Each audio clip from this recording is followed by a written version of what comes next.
Hello everyone, আসসালামু আলাইকুম। কেমন আছেন সবাই? আশা করি সবাই ভালো আছেন। আলহামদুলিল্লাহ আমিও ভালো আছি। আজকে আপনাদের সাথে একটা গুরুত্বপূর্ণ টপিকস নিয়ে আলোচনা করতে আসছি।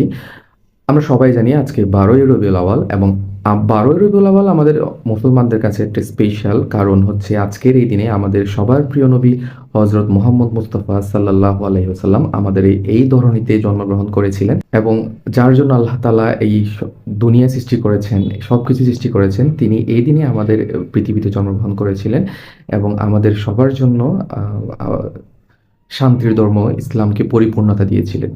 কিন্তু কথা হচ্ছে, আমরা বর্তমানে যারা মুসলমান রয়েছি, আমাদের বর্তমানে মুসলমানদের মধ্যে অনেকগুলা দল বিভক্ত হয়ে গিয়েছে।